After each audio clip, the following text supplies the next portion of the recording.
Colonization never ended in the white supremacist system. And as we see today, the colonization is in the mind.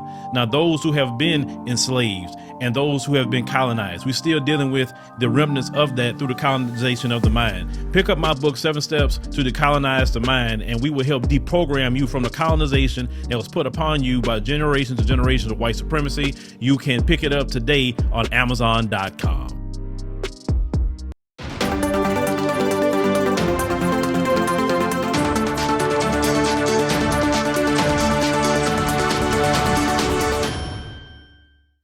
So South African President Cyril Ramaphosa said on Thursday that South Africa had been asked to mediate in the Russia-Ukraine conflict, and that he had told his Russian counterpart Vladimir Putin in a phone call it should be settled through negotiations. Now we're not silly who asked him to do this. You remember last week when we had put up a report that's saying that the EU and the US was asking South Africa to take a stronger stance, basically side with them on the conflict. And we know that South Africa has a lot of trade with Russia. Russia has supplied South Africa with military weapons. They are in part of BRICS. So why would they come against them like that? It wouldn't even make sense. Russia has never colonized an African area at all. Russia was actually against the Berlin Conference. So why would they say anything about them? I mean, as of right now, like I said, if anything, you should just negotiate and see what they can do to come to a peaceful agreement. But really what Russia's doing over there has nothing to do with South Africa, right? But it's amazing how y'all run into the black man to try to settle y'all issue. Because why is it that y'all can't talk to Vladimir Putin yourself and deal with that? Why you run into the black man in South Africa? Now, Ramaphosa did not say, of course he's not going to say, but we know based on the story from last week, we have made the request or give more details how you plan to work with the two sides. And they said based on our relations, say with the Russian Federation and as a member of BRICS, South Africa has been approached to play a mediation role. It's referring to the emerging market group of Brazil, Russia, India, China, and South Africa. Now, they said there were no immediate announcements from Moscow or Kyiv.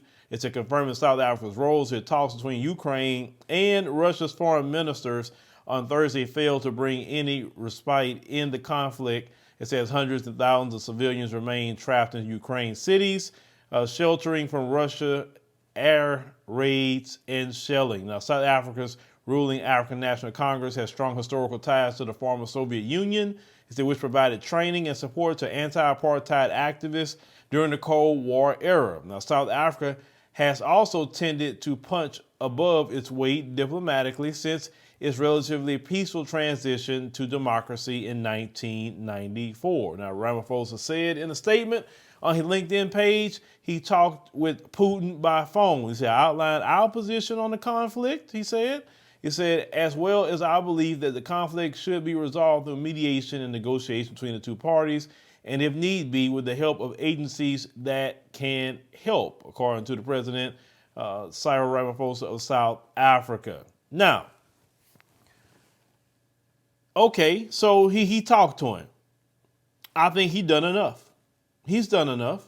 Why is it South Africa's problem what's going on over there with Russia and Ukraine? It's not a South African problem. It's not an African continent problem. It's not their problem. Why you run into the black man to solve your European beefs? Because that's a European beef. That's European on European crime, period. We have enough issues and problems. South Africa have their own issues and problems they need to tend to. Once again, as I said before, the president needs to, solve issues in South Africa. They just coming off of this situation with the virus. People need, help with inflation. People need to get back to work. I mean, so many different issues that's going on in South Africa that he needs to tend to. I know the residents that come to this channel would outline everything that president needs to do and focus his attention on. He don't have time to focus his attention on conflicts that he didn't start and he didn't support or he didn't send troops over there. Once again, I told black folks this. we need to mind our black business. That's South Africa too. They need to mind a black business.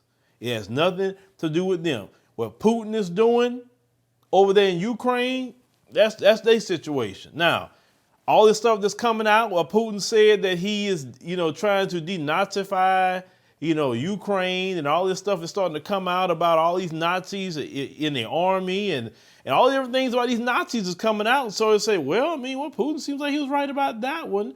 And then we be hearing about all these different biolabs that they hitting. There's a lot of things that's coming out. Of course, the Western media is a propaganda wing, no different than anybody else, of course. And we know how the Western media has lied to the American public daily. They lie about freaking everything. Everything. Do you know during the pandemic that your government underneath the Biden administration gave $1 billion, $1 billion to media organizations to throw out a particular narrative about the pandemic? I look that up. Yes, everything they do is propaganda, ladies and gentlemen. It is propaganda. But the funny part, they want to talk about other countries and propaganda, right? So, once again, we need to mind our black business. My brothers and sisters in South Africa, mind your black business. Tell your president, mind your black business. Let's deal with the power in certain areas. Let's get on ESCOM. Let's get on all these different people that we need to get on right now. We ain't got time to deal with them people and their problems. That's a luxury what they doing fighting each other. No, black folks, worry about ourselves. We've done enough for the world. We have done enough. But, South Africans that could come into the chat, y'all let us know what you think about this. That they are trying to get your president to be a negotiator between something that has nothing to do with, your people at all in South Africa. Please let us know how you feel about this.